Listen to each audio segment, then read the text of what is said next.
First unit of book code 501 and the name of this unit is Indian education system. Mainly in this unit we will study about the ancient education system of the India. So let's start. Ancient Indian education, एक brief overview अगर हम लें इसका, तो जो हमारा ancient India है उस टाइम पे जो प्राइमरी एजुकेशन थी उसको अलग से फॉर्मली कंसीडर नहीं, सेपरेटली कंसीडर नहीं किया गया था, उसका कोई सेपरेट डिस्क्रिप्शन हमें नहीं मिलता है, ठीक है। और जो हमारी सेकेंडरी हायर एजुकेशन है वो तो हमें मिलती है सूत्राज या फिर स्मृति के फॉर्म में, देखने को हमें कहीं कहीं मिलती है कि वो फॉर्मली कहीं ना कहीं एस्टेब्लिश थी, लेकिन एक सेपरेट डिस्क्रिप्शन प्राइमरी एजुकेशन का नहीं देखने को मिलता। प्राइमरी स्टेज जो थी उसको हम सेल्फ इम्प्रूवमेंट की एक प्रोसेस मानते थे, उसको ये माना जाता था कि जीवन को जीने का एक क्या है, मतलब कैसे जीवन को हमें जीना है ये सिखाता है हमें। प्राइमरी स्टेज पे हम बस बच्चों को यही सिखाते थे और इसको प्रिपेरेटरी टू लाइफ यानी जीवन की तैयारी की अवस्था इसको माना जाता था। कोई भी इसके लिए separate formal education system establish नहीं किया गया था फर्स्ट ऑफ ऑल। उसके बाद जो नॉलेज थी उस टाइम पे नॉलेज को क्या माना जाता था, थर्ड आई। जो नॉलेज है वो हमें क्या देती थी, इंसाइट, हमें इंसाइट देती थी अपनी लाइफ के सारे अफेयर्स को हैंडल करने के लिए। हमारे एंसेस्टर्स जो थे, हमारे पूर्वज जो थे, उन्होंने एक लाइन बोली, correct insight developed by education increase the intelligence, कि नॉलेज हमें इंसाइट देती है और जब हमारे अंदर इंसाइट आएगी तो उससे हमारी जो इंटेलिजेंस है वो इंक्रीज़ होगी। और इसी चीज़ को नाम दिया गया पावर एंड एफिकेसी, कि हम एजुकेट होंगे, हमें नॉलेज आएगी तो इंसाइट मिलेगी, उससे हमारी इंटेलिजेंस बढ़ेगी और जब हमारी इंटेलिजेंस बढ़ेगी तो कहीं ना कहीं हमारी एफिशिएंसी और हमारी पावर वो भी बढ़ जाएंगी। तो हम उसको इससे चीज़ से कंसिडर कर सकते हैं।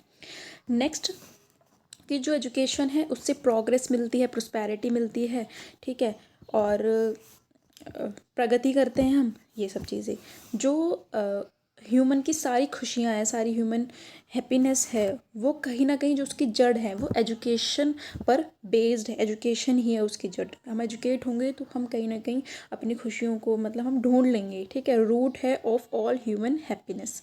अब आगे इसमें एक इम्पॉर्टेंट थिंग ये है, जो ऋषि भर्तृहरि थे उन्होंने एक नाटक लिखा जिसका नाम था नीति शतक, और इस नीति शतक में उन्होंने एक कोटेशन दी है, without education we are beast, कि एजुकेशन के बिना हम सब कैसे हैं, हम सब एजुकेशन के बिना जानवरों के जैसे हैं। यहाँ पर कुछ कोटेशंस दी गई हैं, ये हम देख लेंगे। उसके बाद एजुकेशन जो स्टार्ट होती है, तो एजुकेशन स्टार्ट कहाँ से होती है, तो एजुकेशन स्टार्ट होती है उपनयन संस्कार से। कहाँ से, उपनयन संस्कार। उस टाइम पे बॉयज़ को और गर्ल्स दोनों को ही पढ़ने का अधिकार था। कुछ यहाँ पर नाम दिए गए हैं, द्रौपदी, ऐत्रेय, कौशल्या, तारा, गार्गी, ठीक है, जो उस टाइम की एजुकेटेड महिलाएं हैं। उसके बाद यहाँ पे हमने ये तो पढ़ लिया कि जो हमारी प्राइमरी स्टेज थी उसमें हम सिर्फ जीवन के लिए तैयार होते थे, उसमें हमें जो सोशल इंटरेक्शन करना होता था और हमें किस तरह से इश्यूज़ को या फैमिली इश्यूज़ को, सोसाइटी को हैंडल करना है, ये सब एवरीडे की जो चीज़ें हैं ये सब हम उसमें सीखते थे। लेकिन जो हायर एजुकेशन है उसमें हम सब्जेक्ट की स्टडी करते थे, जैसे ग्रामर हो गया, history, mythology, mathematics, Vedas, logic, policy, science of war and worship and fine art, ठीक है। एजुकेशन जो थी ऐसा नहीं है कि एजुकेशन सिर्फ लेक्चर के थ्रू हो रही है, बल्कि प्रैक्टिकल एक्टिविटीज़ भी उसमें कराई जाती थी।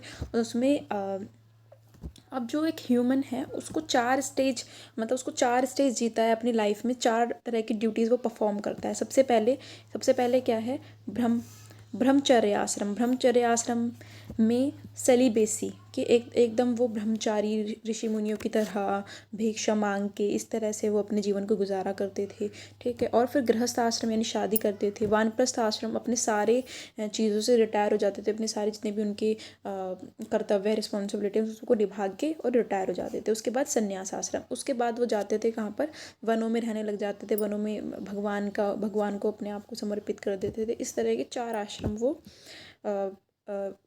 चार ड्यूटीज़ जो है वो परफॉर्म करते थे एक ह्यूमन अपनी लाइफ में, एंशिएंट इंडिया की अगर हम बात करें।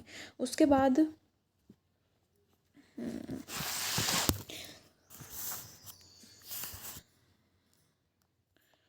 हमारा आता है यहाँ पर जो हमारी एंशिएंट एजुकेशन वो कहीं ना कहीं spirituality, prayers, celebration of festivals या मोरल बिहेवियर कैसा है, हमारे थॉट्स, हमारी हैबिट्स कैसे, इस तरह की चीज़ों पे चीज़ों से मतलब कहीं ना कहीं अटैच्ड थी। अब एक हमारा यहाँ पर एक लाइन है कि जो स्टूडेंट हैं उस टाइम पे स्टूडेंट फ्री होते थे अपने सब्जेक्ट को चूज़ करने के लिए। और दो चीज़ें हैं, एक तो हमारी सिंप्लिसिटी और एक सेल्फ डिसिप्लिन, ये स्टूडेंट की लाइफ का पार्ट होती थी।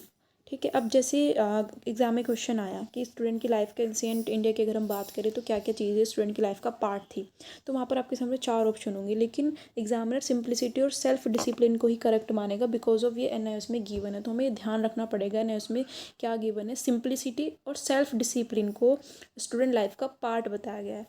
इसके बाद सेल्फ कॉन्फिडेंस और सेल्फ रिस्ट्रेंट, ये दोनों चीज़ें इम्पॉर्टेंट एस्पेक्ट था एंशिएंट इंडियन एजुकेशन का। फिर जो हमारे पर्सनालिटी ट्रेट्स जैसे जजमेंट हो गया, ये किन सब्जेक्ट की स्टडी से आते थे, तो ये लॉजिक, फिलोसफी, लॉ, लिटरेचर, जब हम इन सब्जेक्ट की स्टडी करते थे तो बहुत सारे पर्सनालिटी एस्पेक्ट्स स्टूडेंट के अंदर डेवलप होते थे। अब ऐसा भी नहीं है कि सिर्फ लेक्चर हो रहा है, यहाँ पर डिबेट्स होती थी, स्कॉलरली डिबेट्स होती थी। ठीक है। और डेमोक्रेटिक वैल्यूज़ को डेवलप किया जाता था इनके थ्रू। ठीक है। और इंडिविजुअल मतलब लोगों का इंडिविजुअली क्या पॉइंट है, व्यू पॉइंट क्या है, उसको भी ध्यान में रखा जाता था। उसके बाद जो बच्चे वेदास पढ़ते थे, उनके लिए एजुकेशन क्या है, उनके लिए education mechanical training of memory है, कि उनकी मेमोरी को ट्रेन करना है किसके थ्रू, वेदास के स्टडी के थ्रू। ठीक है। स्टडी वेदास। उसके बाद ये हम सबको पता है कि जो एजुकेशन है वो लाइफ लॉन्ग कंटिन्यूस प्रोसेस है, सेल्फ इम्प्रूवमेंट का एक सोर्स है, हारमोनियस ऑलराउंड डेवलपमेंट हो, और जिसमें फिजिकल, मेंटल, इंटेलेक्चुअल, स्पिरिचुअल सारे एस्पेक्ट आ जाएंगे हमारे। उसके बाद आता है हमारा गुरु, कि उस टाइम पे गुरु का क्या कंसेप्ट था। हम सबको पता है उस टाइम पे कौन सा सिस्टम चला हुआ था, गुरुकुल सिस्टम चला हुआ था। जो स्टूडेंट्स हैं वो किसकी छत्र छाया में या किसके साथ रहते थे, गुरु के साथ। गुरु ही सब कुछ है।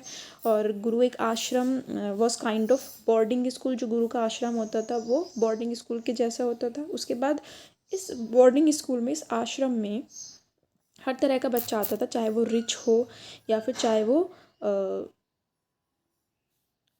हायर स्टेटस से हो, लोअर स्टेटस से हो, कोई बायसनेस नहीं होती थी। इसका एग्जांपल जैसे कृष्णा और सुदामा, इन्होंने एक एग्जांपल दिया हुआ है।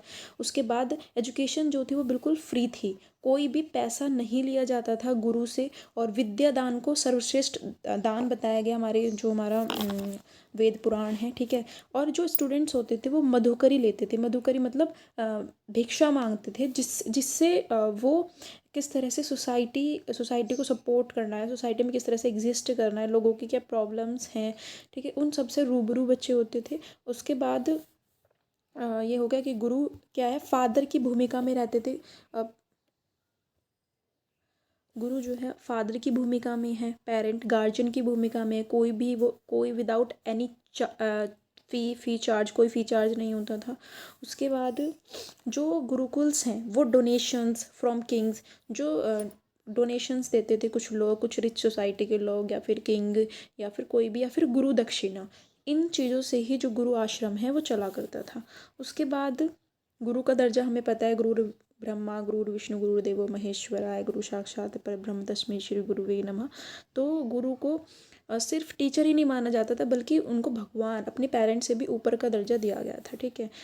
और उस टाइम पे जो गुरु है वो गाइड बाय साइड होता था, not says on the stage. ऐसा नहीं है कि गुरु संत महात्मा बन के स्टेज पे बैठ गए, ऐसा नहीं है। वो जैसे आज हम पढ़ते हैं कि एक फैसिलिटेटर का काम करता था गुरु। ठीक है। उसके बाद जो गुरु होते थे वो मतलब कैसे लोग गुरु बनते थे कि जो फेमस होते थे अपने स्कॉलरशिप के लिए, अपनी विद्वत्ता के लिए, या फिर अपने अपने बलिदानों के लिए, ठीक है, उनको अट्रैक्ट करते थे वो लोगों को, कि उनकी मतलब इतनी फेम होती थी, वो लोग गुरु बन जाते थे। और धीरे धीरे क्या हुआ, जैसे गुरु हैं तो वो अपने सीनियर स्टूडेंट को या ब्रिलियंट स्टूडेंट जो होता था उसको मैनेज करने के लिए, कि लर्निंग प्रोसेस को मैनेज करने के लिए उसको अपने साथ मतलब असिस्टेंट के रूप में रख लिया करते थे। फिर यहीं से ही हमारा सिस्टम निकला, जो आज हम मॉनिटर, जो हमारा सिस्टम है, जो मॉनिटर बना देते हैं क्लास में, वो कहीं ना कहीं हमारे एंशियंट जो हिस्ट्री है एजुकेशन की वहाँ पे भी था। उसके बाद धीरे धीरे क्या हुआ, पहले तो ये जो गुरु हैं, पहले तो जो जो उनकी विद्वत्ता है, जो उनकी स्कॉलरशिप है, उनको देख के ही हम सिर्फ बना रहे हैं, मतलब गुरु बना रहे हैं। लेकिन धीरे धीरे जब ये चतुर्वर्ण्य सिस्टम आया, जो तो फिर ब्राह्मणों ने ही मतलब ये अपना अधिकार ले लिया कि वो ही इस प्रोफेशन को ले सकते हैं, बाकी लोग नहीं ले सकते। वो अपने बच्चों को, जो गुरु होते थे वो अपने बेटे को फिर अगला जो उत्तराधिकारी है उस आश्रम का वो बनाने लग गए, इस तरह से। उसके बाद रिस्पॉन्सिबिलिटीज़ क्या होती थी, जो ओरल इंटरेक्शन होता था उस टाइम पे, इतना जो हमारा कागज़ का आविष्कार है वो हुआ नहीं, तो जो इंटरेक्शन था वो वो ओरल होता था, किसके बीच में, टीचर के बीच में और जिनको पढ़ाया जा रहा है उनके बीच में। लेक्चर्स होते थे, डिबेट्स होते थे, डिस्कशंस होते थे, ठीक है, रिकैप्चुलेशन, ये सब चीज़ें उस उन दिनों स्टूडेंट की डेली लाइफ का पार्ट होता था। जो असेसमेंट है वो आज की तरह CCE, कॉन्टिन्यूस कॉम्प्रिहेंसिव असेसमेंट होता था, गुरु के द्वारा कोई भी एग्ज़ामिनेशन, टर्मिनल एग्ज़ामिनेशन नहीं होती थी। उसके बाद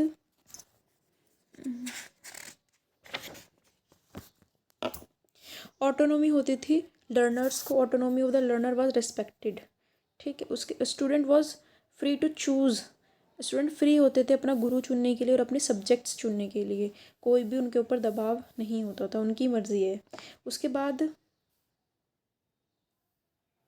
जो अब हम देखेंगे कि जो एजुकेशन इंस्टीट्यूशंस हैं वो फॉर्मली इस्टेब्लिश होने लगे थे बुद्धिस्ट पीरियड में, कि जो हम गौतम बुद्ध की स्टडी करेंगे तो उस पीरियड में फॉर्मली भी इस्टेब्लिश होने लगे, जिनको मोनेस्ट्री या फिर टेम्पल्स के रूप में देखते हैं उस टाइम पे, ठीक है। जो किंग अशोका हैं उनके द्वारा बहुत सारे ऐसे गुरुकुल्स और ये इस तरह की चीज़ें, इस तरह के इंस्टीट्यूशंस एस्टेब्लिश किए गए।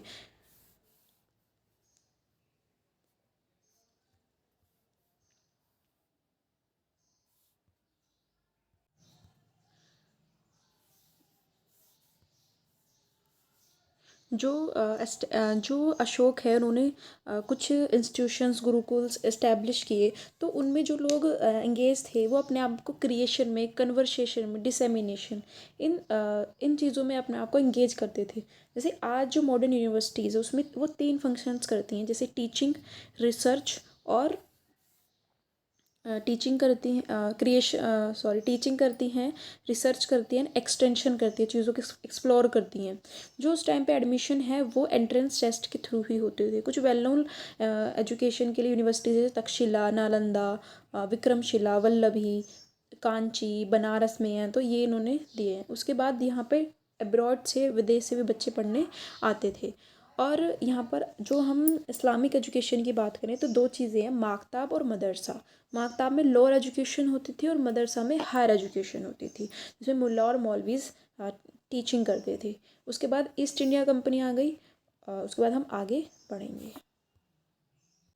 प्रोफेशनल टीचर ऑफ टुडे, तो जो आज का टीचर है उसके अंदर क्या क्या क्वालिटीज़ हैं, क्या क्या चीज़ें हमें क्या क्या क्वालिटीज़ हमें एक्वायर करनी है। तो सबसे पहले क्या होना चाहिए, टीचर पॉजिटिव होना चाहिए और ओपन होना चाहिए, ठीक है। उसके बाद कम्युनिकेटिव होना चाहिए। ऐसा नहीं है कि टीचर इतना मतलब हमारे अंदर इतना डर हो कि हम अपने आइडियाज़ या अपनी बातें उनसे शेयर ना कर पाएँ, ऐसा नहीं होना चाहिए।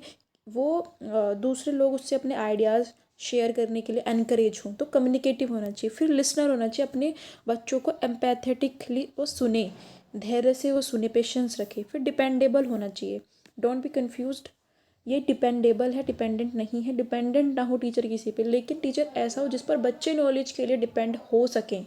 तो निर्भर होने योग्य होने चाहिए जो टीचर है।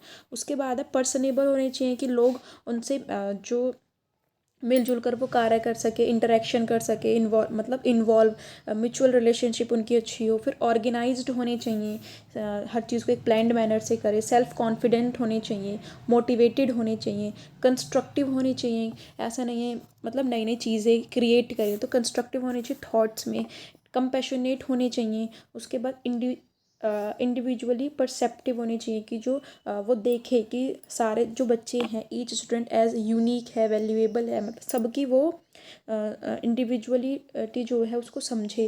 फिर वैल्यूज़ होनी चाहिए, सेंसिटिव हो कम्युनिटी वैल्यूज़ के लिए, नॉलेजेबल भी हो, क्रिएटिव हो, कमिटेड हो अपने प्रोफेशन के लिए, अपने बच्चों के लिए।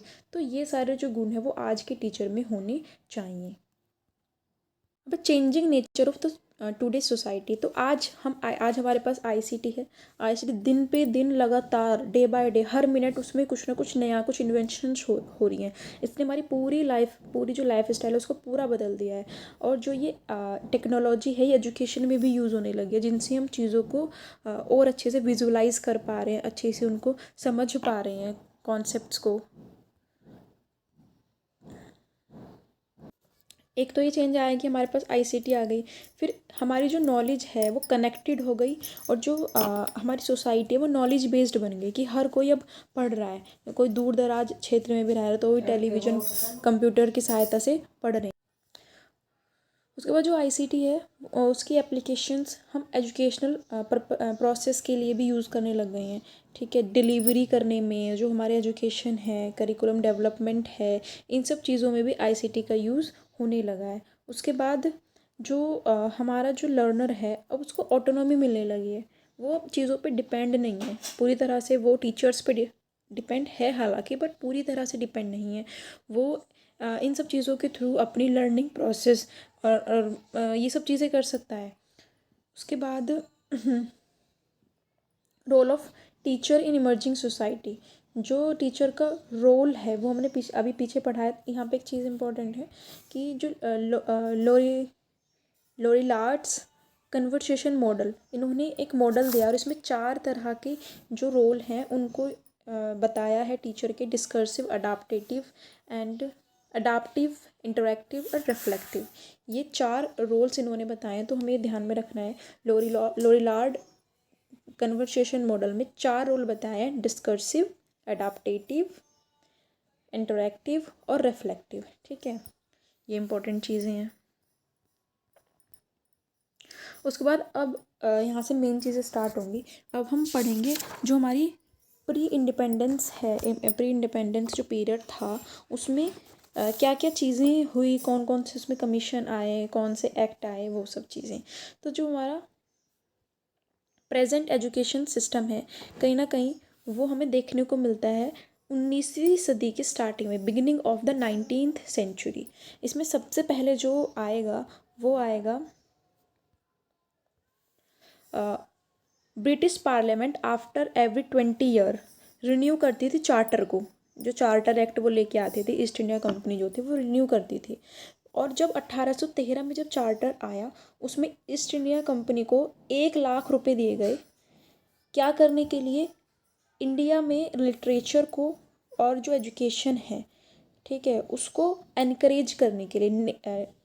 किसके बीच में? लोगों के बीच में, इंडिया के लोगों के बीच में। ठीक है, तो पहली बार कब कदम उठाया गया? पहला जो उनका कदम था, पहला कदम वो क्या था? तो 1813 में 1 लाख रुपए दिए गए ब्रिटिश पार्लियामेंट के द्वारा ईस्ट इंडिया कंपनी को इंडिया में एजुकेशन का प्रचार या प्रसार करने के लिए। ठीक है, उसके बाद हालांकि इससे 1 लाख रुपए जो था ये लगा नहीं था एजुकेशन में, सिर्फ ये एक्ट आके ही रह गया था। सबसे पहले हम पढ़ेंगे मैकॉले मिंटर्स। जो मैकॉले मिंटर्स है कब आया? तो ये हमें ध्यान रखना, 1834 में आया, 1834 में। और इसमें जो मैकॉले था इसमें ये सुप्रीम काउंसिल ऑफ इंडिया का मेंबर भी था। और उस टाइम पे जो वाइसराय थे वो थे विलियम बेंटिक। उस टाइम पे गवर्नर जनरल थे विलियम बेंटिक, वाइसराय नहीं थे। उसके बाद 1838 में इन्होंने ये वापस चले गए थे सिर्फ 4 साल यहाँ पर है मैकॉले, लेकिन इन 4 सालों में इन्होंने जो स्टडी की इंडिया में और जो इम्पैक्ट है आज तक हमें अपनी एजुकेशन सिस्टम में देखने को मिलता है। अब ऐसा इन्होंने क्या किया, सबसे पहले जो भी इन्होंने अपनी रिपोर्ट वगैरह उस टाइम पे ईस्ट इंडिया कंपनी को दी, उसमें इन्होंने इस तरह का प्रावधान रखा जो सुपर में से दिखाता था इंग्लिश को, यानी जो इंडियन हमारे इंडिया में इतनी सारी लैंग्वेज हैं, इतने सारे डायलेक्ट्स हैं, लेकिन इन सबको उसने नेगलेक्ट कर दिया और सुपरमेसी दिखाई किसकी, इंग्लिश की, कि इंग्लिश जैसा जो लिटरेचर है वो कहीं भी नहीं है। उसके बाद एक general committee of public instruction prepared and circulated,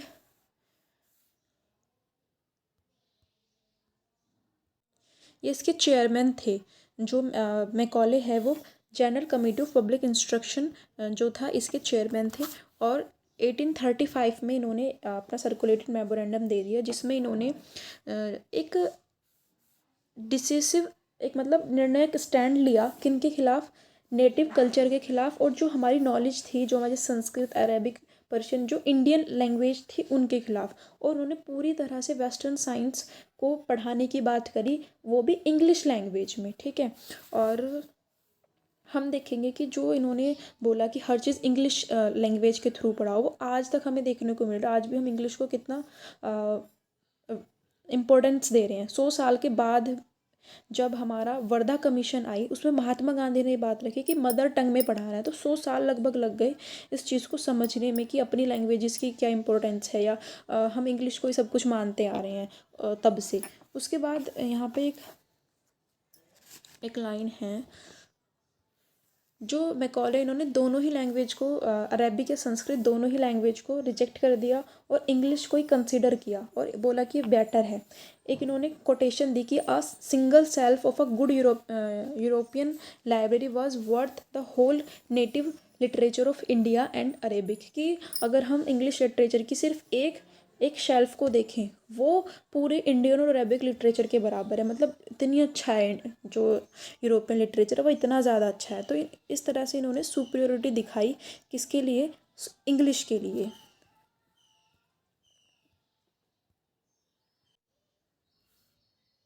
अब नेक्स्ट है वुड्स डिस्पैच। वुड डिस्पैच में मैकॉले मिंटस की तरह ऐसा नहीं था कि इंग्लिश को इन्होंने सुपीरियोरिटी दिखाई, नहीं, बल्कि इन्होंने क्या करा, इन्होंने जो हमारी इंडियन लैंग्वेज हैं उनके लिए भी इन्होंने काम करा। इसको मैग्ना कार्टा ऑफ एजुकेशन कहा जाता है इंडिया में। वुड डिस्पैच को सबसे पहले हमें पता होना चाहिए कब आया। ये 1854 में आया। कितने साल बाद, लगभग 40 साल बाद आया। मैकॉले मिंटस आया था 1834 में, और ये आया 1854 में।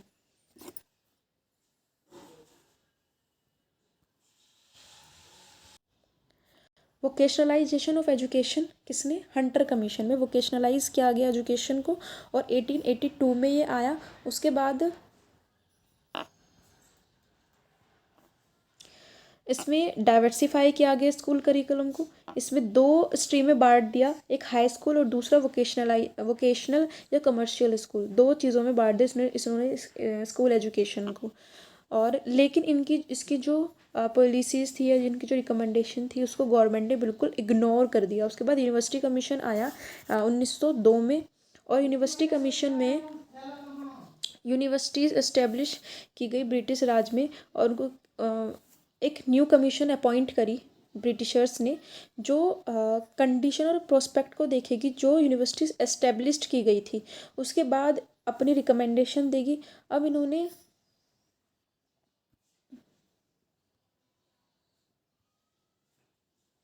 इस कमीशन का जो पूरा फोकस था वो यूनिवर्सिटीज़ पर था। यूनिवर्सिटीज़ को सिस्टमेटिकली उसका सुपरविजन करेंगे, कॉलेजेस का, उसके अंदर जितने भी कॉलेजेस आएंगे यूनिवर्सिटी के अंदर, उनके क्या करिकुलम है, क्या एग्जामिनेशन सिस्टम है, वो पूरा इस कमीशन ने पूरा उसको एनालिसिस किया, सुपरवाइज़ किया, और उसके बाद इसने अपनी रिकमेंडेशंस दी। इसने एक चीज़ कही कि जो सेकेंडरी स्कूल्स है वो यूनिवर्सिटीज़ के अंदर आए, मतलब अंदर आने चाहिए, उनके अंदर वो काम करे। कि जो स्कूल्स हैं, देखो यहाँ पे लाइन है, secondary schools were brought under the control of universities. और फिर under the Indian universities act 1904, इसमें इन्होंने बात करी कि ये जो यूनिवर्सिटीज़ हैं वो रिकॉग्नाइज़ करेंगी और रेगुलेट करेंगी स्कूल्स को। अब 1917 में आया सैडलर कमीशन। जो सैडलर कमीशन थी 1917 में आई और इन्होंने एक इंटरमीडिएट कॉलेज का कंसेप्ट लेकर आए। This concern also stemmed from the need of bifurcation of college courses. Sadler commission suggest that intermediate examination rather than the matriculation examination. इन्होंने एक एग्जामिनेशन सजेस्ट करा कि हम इंटरमीडिएट एग्जामिनेशन लें, जैसे मेट्रिकुलेशन टेस्ट होता है उस तरह का एग्जामिनेशन हम ना लें। और उसके बाद इन्होंने suggest creation of intermediate college.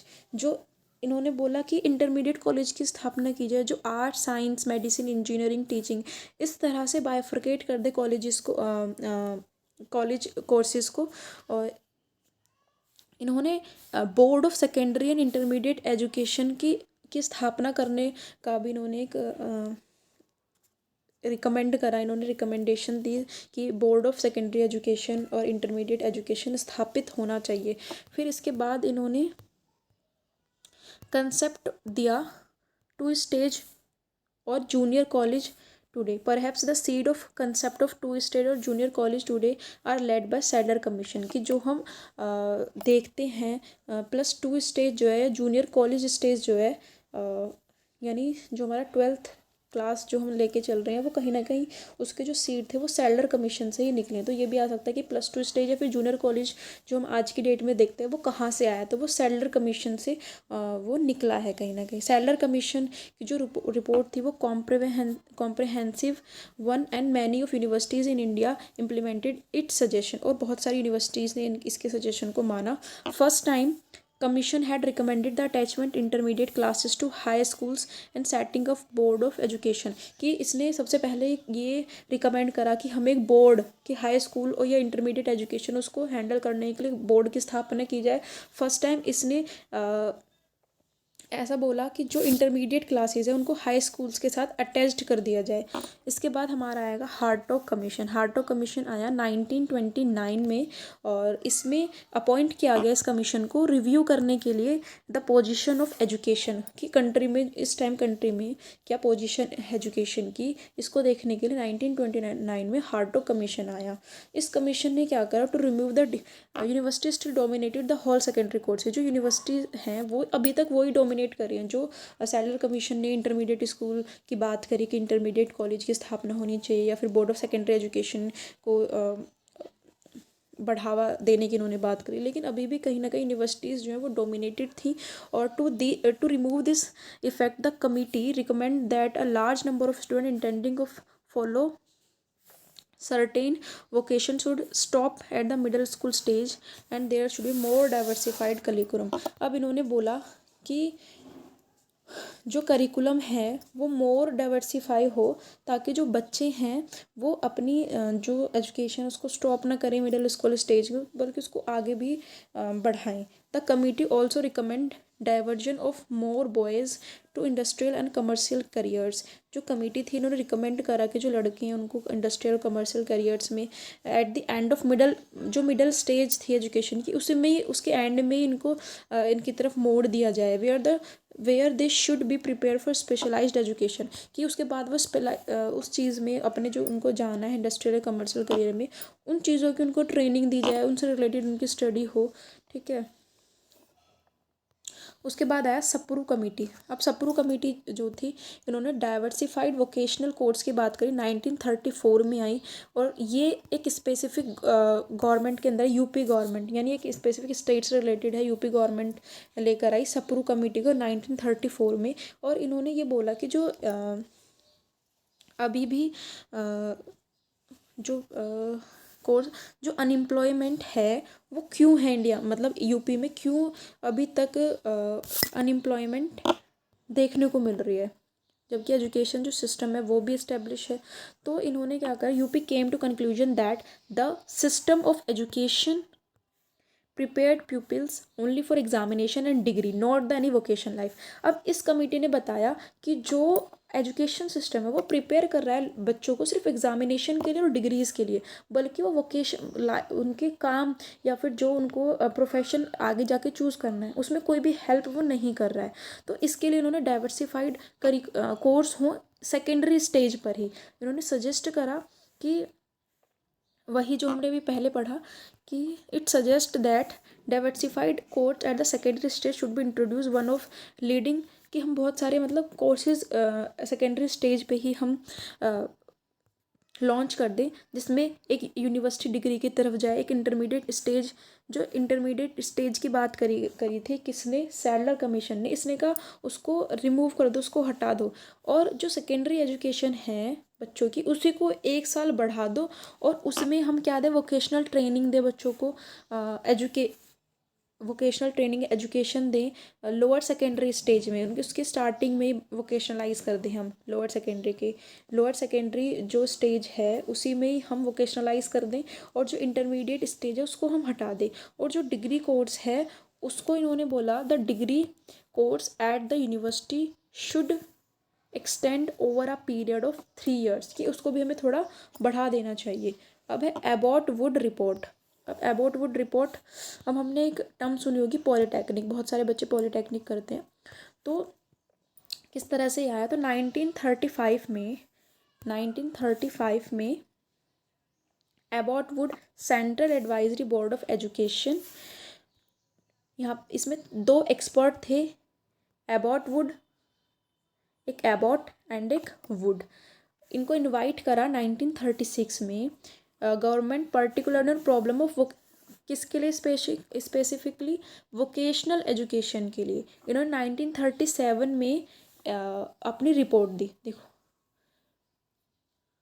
एक रिजोल्यूशन आया 1935 में सेंट्रल एडवाइजरी बोर्ड का, जिसमें उन्होंने 2 लोगों को इनवाइट करा 1936 में कि आप लोग बताओ कि इतनी प्रॉब्लम्स क्यों आ रही है वोकेशनल एजुकेशन में। इन्होंने 1937 में अपनी रिपोर्ट दी, और इन्होंने बोला कि एक अलग से एक इंस्टीट्यूशन की स्थापना करी जाए पॉलीटेक्निक नाम से, जिसको आज हम पॉलीटेक्निक बोलते हैं, जो टेक्निकल चीज़ें सिखाए बच्चों को, टेक्नोलॉजी से रिलेटेड हो।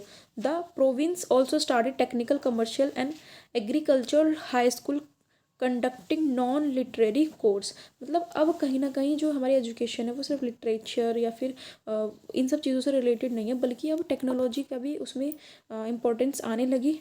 उसके बाद जाकिर हुसैन रिपोर्ट 1937 में, हमें पता है वर्धा कमीशन आई, महात्मा गांधी जो थे उनका बहुत बड़ा योगदान है वर्धा कमीशन में।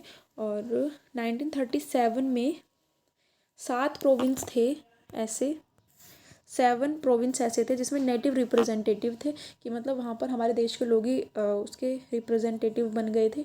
उसमें अक्टूबर 1937 में ऑल इंडियन नेशनल जो एजुकेशनल कॉन्फ्रेंस है जो वर्धा में हुई, उसमें एक्सेप्ट करा गया वर्धा स्कीम को, जो महात्मा गांधी ने तैयार की थी, जिसमें फ्री एंड कंपलसरी एजुकेशन की भी बात की गई थी, जिसमें एजुकेशन को मदर टंग में देने की बात की गई थी, जिसमें हम मैनुअल और प्रोडक्टिव वर्क कराएं बच्चों को। ठीक है, ये सब जो प्रावधान है ये वर्धा कमीशन में थे। और उसके बाद Accordingly, a committee under the chairmanship of Dr. Zakir Hussain was appointed. The committee prepared, submitted first comprehensive national education scheme. पहली जो नेशनल एजुकेशन स्कीम है वो कब 1937 में, दिसंबर 1937 में दी गई, और जिसको वर्धा कमीशन या बेसिक एजुकेशन के नाम से जाना जाता है। द एंटायर एजुकेशन, अब इसमें क्या क्या प्रावधान है, सबसे पहले कि जो हमारी वो एजुकेशन उसमें इंडस्ट्री और वोकेशन को इम्पोर्टेंस दें बेसिक क्राफ्ट के थ्रू। ठीक है, उसमें टीच सम हैंडीक्राफ्ट। अब इसमें एक लाइन है, the idea is not to teach some handicraft along with liberal education, but education ऐसा नहीं है कि हम क्राफ्ट के साथ एजुकेशन को दें। अब यहाँ ये 2 चीज़ें हैं, ऐसा नहीं बोला गया इसमें कि हम क्राफ्ट के साथ एजुकेशन को दें, बल्कि ऐसा था कि हम एजुकेशन को हैंडीक्राफ्ट के साथ लिंक कर दें। नहीं, इंपॉर्टेंस तो हम एजुकेशन को ही दे रहे हैं। ऐसा नहीं है कि हैंडीक्राफ्ट या फिर जो वोकेशन है, जो इंडस्ट्रियल वर्क है, जो मैनुअल वर्क है वो इम्पोर्टेंट है। नहीं, इम्पोर्टेंट तो एजुकेशन ही रहेगी। एजुकेशन दे किसके थ्रू, मैनुअल वर्क के थ्रू। मैं यानी इसमें वर्क सेंट्रिक एजुकेशन की बात इसमें की गई, इसमें वर्क सेंट्रिक एजुकेशन की बात की गई। फिर इसमें बोला गया कि जो एजुकेशन उसको सेल्फ सपोर्टिंग होना चाहिए, कि एजुकेशन एटलीस्ट ऐसे तो हो जिससे हम खुद की सपोर्ट कर सकें, खुद को हम संभाल सकें। उसके बाद इन्होंने मैनुअल लेबर को, हाथ से करे गए काम को ज़्यादा इम्पोर्टेंट माना, अहिंसा को इन्होंने इम्पोर्टेंस दी। और ये सब चीज़ें हैं जो हमें देखने को मिलती हैं बेसिक स्कीम में, बेसिक एजुकेशन में। जो लर्निंग है वो कोऑर्डिनेट होनी चाहिए होम, घर से, कम्युनिटी से, और जो बच्चे की लाइफ है एज वेल एज उसके विलेज, उसके ऑक्यूपेशन, इन सब चीज़ों से। अब है the sergeant report. Sergeant report में यूनिवर्सलाइजेशन ऑफ एलिमेंट्री एजुकेशन की बात करी गई, यूईई के बाद 1944 में आई थी सर्जेंट रिपोर्ट, 1944 में सर्जेंट रिपोर्ट आई। और इसमें सर्जेंट रिपोर्ट में दो चीज़ें थी, it visualize a system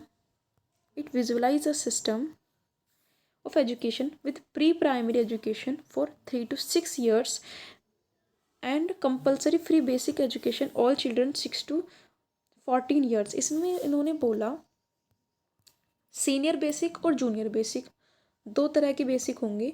junior basic जो है वो 6 से 11 साल के बच्चों के लिए, और जो सीनियर बेसिक है वो 11 से 14 साल के बच्चों के लिए, और जो प्री प्राइमरी स्टेज है वो 3 से 6 साल के बच्चों के लिए है।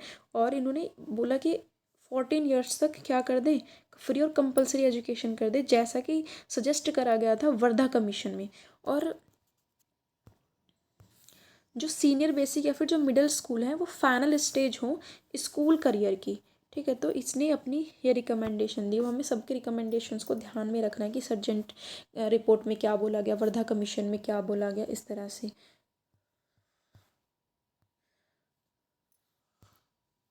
अब इसने ये बोल दिया कि जो हमारी मिडिल स्कूल है वो हमारा फाइनल स्टेज होना चाहिए स्कूल करियर का। उसके बाद आएगी हाई स्कूल। हाई स्कूल जो है वो 6 साल का, 6 years. The normal age of admission इन्होंने बताया 11 साल। ये लाइन भी इंपॉर्टेंट है कि कौन सी कमीशन में 11 साल नॉर्मल एज बताई गई एजुकेशन के लिए, एडमिशन के लिए। तो वो है सर्जेंट रिपोर्ट जो 1944 में आई। उसके बाद हाई स्कूल दो तरह के हों, एकेडमिक एंड टेक्निकल, कि भाई जिसको आगे पढ़ना है, एकेडमिक्स पढ़नी है तो वो एकेडमिक में जाए, जिसको थोड़ा वोकेशनलाइज होना है, पैसे वैसा कमाना है, वो टेक्निकल में चला जाए। और उसके बाद degree course for 3 years of selected student, की जो डिग्री कोर्स हो वो 3 साल का हो, वो भी सिलेक्टेड स्टूडेंट्स के लिए। The objective of both should to provide all round education combined with some preparation of. और लास्ट के जो स्टेजेस हैं दोनों ही चीज़ों में, लास्ट की जो स्टेज है वो करियर से रिलेटेड हो, बच्चों के किस तरह से उनको आगे अपना करियर देखना है। The mother tongue is to be use, mother tongue use हो इंस्ट्रक्शन में। तो ये भी ऐसे 4 पॉइंट यूज़ करके दे सकते हैं। वो भी इन्होंने हाई स्कूल में भी बात करी है कि हाई स्कूल में भी इंस्ट्रक्शन में मदर टंग यूज़ होनी चाहिए। उसके बाद जो एडल्ट इलिटरेसी है, अब इन्होंने बोला कि हम 20 साल में क्या कर देंगे, लिक्विडेट कर देंगे एडल्ट इलिटरेसी को, कि जो हमारे एडल्ट हैं अभी तक अनपढ़ हैं उसको 20 साल में हम हटा देंगे।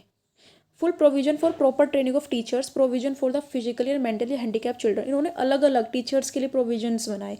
फिजिकली और मेंटली हैंडीकैप जो हम स्पेशल चाइल्ड की बात करें उनके लिए अलग से प्रोविजन बनाए। बेसिक जो फिजिकल एजुकेशन है उसको कंपलसरी कर दिया जाए। सोशल एंड रिक्रिएशनल एक्टिविटीज़ है उनको, उसको भी इन्होंने कंपलसरी करने की बात करी। उसके बाद इसने फर्स्ट जो सर्जेंट रिपोर्ट थी, ये फर्स्ट कॉम्प्रहेंसिव स्कीम थी जो सारी स्टेजेस को और सारे एस्पेक्ट्स को अपने अंदर लिए थी। जो प्री प्राइमरी 3 से 6 की हमने बात करी, फिर प्राइमरी हाई स्कूल्स की हमने बात करी, यूनिवर्सिटीज़ की बात करी, वोकेशनल एजुकेशन की, प्रोफेशनल एजुकेशन की। तो सारे एस्पेक्ट को ध्यान में इसने रखा था सर्जेंट रिपोर्ट में। तो ये था हमारी यूनिट 1।